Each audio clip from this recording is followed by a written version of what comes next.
What's up, guys? My name is Khan and we're back today in Scrap Mechanic with another epic build. Sometimes, in Scrap Mechanic, you're just sitting there and you're like, I could really use a vehicle, but it takes way too much effort to go to the lift and hit like 2 buttons and spawn yourself, a vehicle of sorts.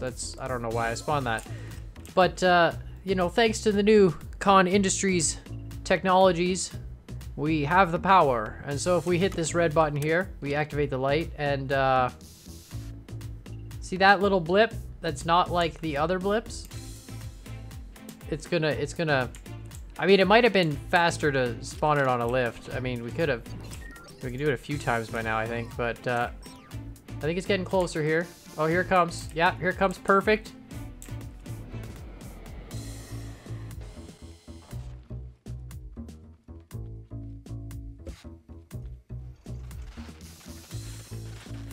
See, that's so much easier than a lift. I don't know why anybody is ever going to use a lift again.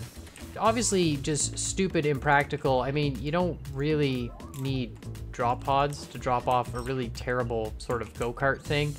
But it's just a lot of fun, so I decided to make myself a couple of drop pods. And one of them, of course, being the person variety. And you can see there we can spawn it on the ground. It'll just sit there, and let's spawn another one here. You see there, they are pretty much lag-free. I mean, they don't really cause any issues. What they'll do is they're remote controlled, and you can manually override them. But they're remote controlled. They will fly all the way up to the ceiling, and they will nest themselves against the ceiling until you press the button. And then, of course, when you press this red button, they will come flying back down towards the ground. So we got 3 of them here, so it's really, really simple. If you want to deploy them, I mean, you get all your buddies inside there, and then you just break the yellow connection, and as soon as it breaks, it automatically flies off. That's why it's very important that you put them down on flat ground, and you're left with this lovely button. Now, the bottom light will start blinking when it's rested up against the ceiling. You can deploy it early, it'll just fall earlier, and the top light indicates that you've actually activated the sequence. And then once you've activated the sequence, it will fly down, and you can see there now it's up against the skybox. But once you've activated the sequence, it will fly down, it will slow itself down before it hits the ground, and then it will touch down. We're just going to send this one up there too. Yeah, have a good day. And then we've got, of course, the vehicle variant, which is a perfectly symmetrical, perfectly weighted car. It took a while to get the weight balance. These drop pods, they use some small gyros on the top of them. Oh, you can see that one went way out to lunch. Where?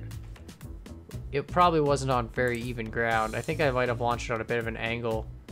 Or is it? Oh, it's flying. Uh-oh. Oh boy. Yeah, so you gotta really make sure they're...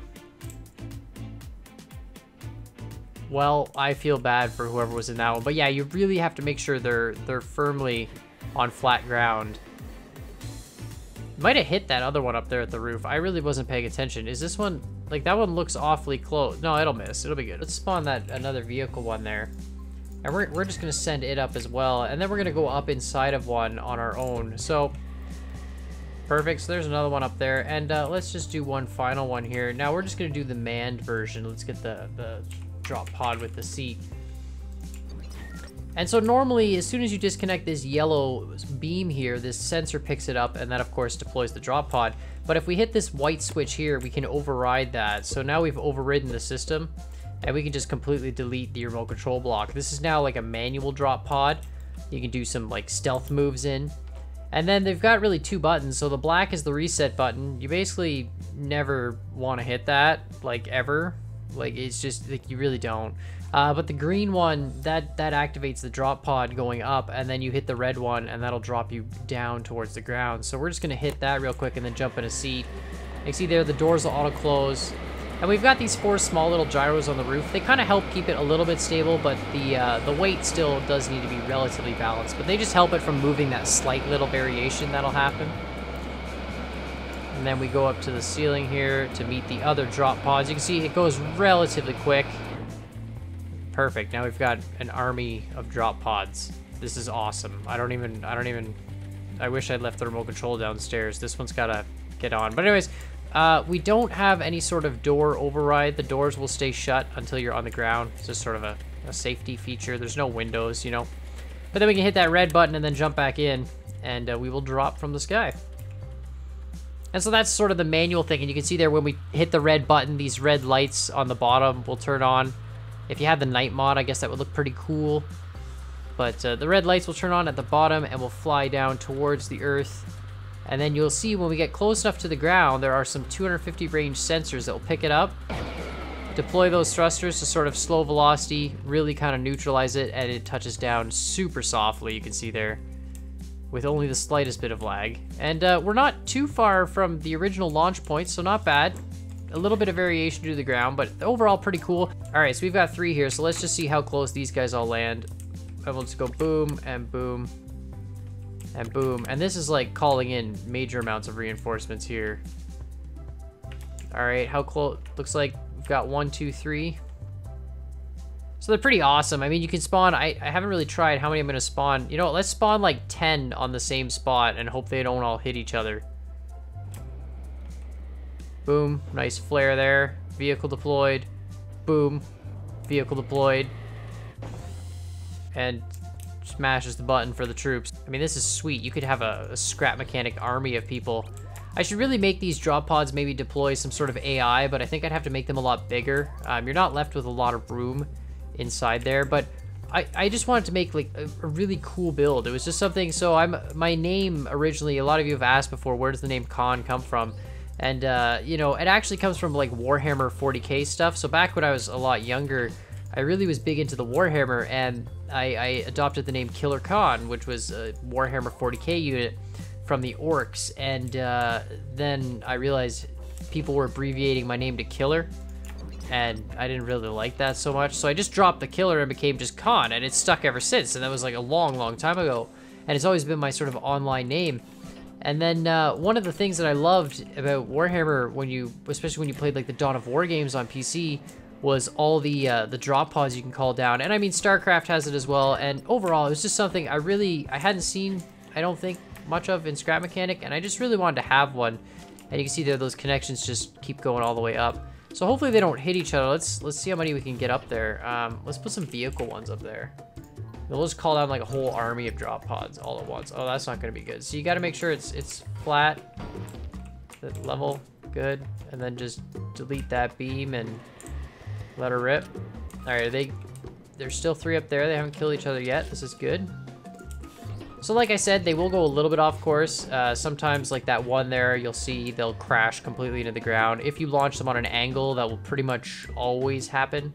Or if they hit each other, that might cause issues. But once they get nested up against the ceiling there, they're pretty solid. We're starting to get a little bit of frame drop now, down to like 50 FPS. I mean, there's 1, 2, 3, 4, 5, 6 going up now. Down to 50. That's not bad. Let's just spawn a 7th. I really want to see an army of them come down. This is gonna be amazing. All right, 7th drop pod. It's actually awesome. It looks like little stars way up in the sky there. Or it spells a giant L. I might be a loser. Right, let's put another one up there and see if we can break that L pattern. Oh goodness, this is a little bit laggier now, down to 30 FPS. All right, how many is up there? That's 7. This is gonna be number 8. I think this will be the final one because we're down to 20 FPS. We do have a wicked looking constellation there though, but you can see there they do cluster relatively close. Definitely that random aspect. Obviously, we could put an infinite stabilizer on it, but I'm not really a big fan of that. And I like the way that, the thing is when they land, they kind of conform to the terrain. The 4 doors will deploy and it'll hold itself like on a slope if it's on a hill or whatever. And that's pretty awesome. But all right, let's drop them all here. So boom, boom, boom, boom. I had no particular order here. The lag's probably gonna free up until they all start coming close to the ground. They might hit each other, I don't know. All right, now let's start like getting rid of switches real quick. I mean, I could probably put these on a lift. That would be a lot faster, wouldn't it? All right, switch, lift, delete. We're not gonna reset these because who cares? Oh, that one's in the tree. Oh, that one landed, perfect, perfect. That one's a little bit far. Oh my goodness, the skies are falling. This is so awesome, the scrap army is deploying! So, yeah, when you, if you put these things on a lift, it kind of resets the circuitry. And of course, that kind of breaks the remote control connection anyways, so we're not gonna ever get those down again. Yeah. Oh, no, that one might be... Is that one still connected? Maybe. Did I just delete the other one? No, see, you see it breaks the connection, so I don't know if that's actually gonna work or not. That button may... For those of you who are wondering how this whole thing works, I've wired up one here with a test seat, and we're just gonna remove the remote control. So again, to do that, we just have to have that white switch on, and that overrides this whole sensor switch remote control activation system. And so if we sit in this white seat, I've got the green switch and the red button wired up to it. So as we hit the green switch, that'll actually activate the circuit, which will launch the thrusters off. The doors and the gyro are actually just activated by one of the rings of sensors there on the inside. So once the whole thing gets 20 blocks above the ground, they all activate to help keep it stable and to close the doors. And then of course, when you're coming back down, when you're within 20 blocks, the doors open and that sort of deploys it. Oh, hello. So now that we've slammed into the roof pretty aggressively here, you can see the whole system will just stay here, and it's running off of this binary bit here. And as soon as we hit this red switch, we override another bit, which then shuts off the thrusters until we get within 250 blocks of the ground, and then it reactivates them. So let's just do that real quick. And goodbye. Overall though, guys, I'm really happy with these drop pods. I think they're super cool. I'm really happy with the way they turned out too. They kind of look like a little bit of a drop pod. I was really concerned about how I wanted to do it, but I thought the 4-door system... Oh, are we gonna hit? No, we'll be good. We'll clear it. So you can see there we get close, it flares all those thrusters, and of course I'm not calibrated for the weight of this. So that was calibrated for the vehicle, and now we're gonna take off again. Right, so the whole system is designed so that when you're flaring, you have to get within 20 blocks of the ground during that flare. If you don't, it'll boost again. And it's gonna keep doing that because we're not heavy enough to actually flare because this is calibrated for the wrong weight. So again, it works beautifully when you have the right weight in the system. And the drop pod meant for seats actually works a little bit better. We're just gonna grab this on a lift and do some bouncing. See, they're perfect. Just, oh yeah, double points.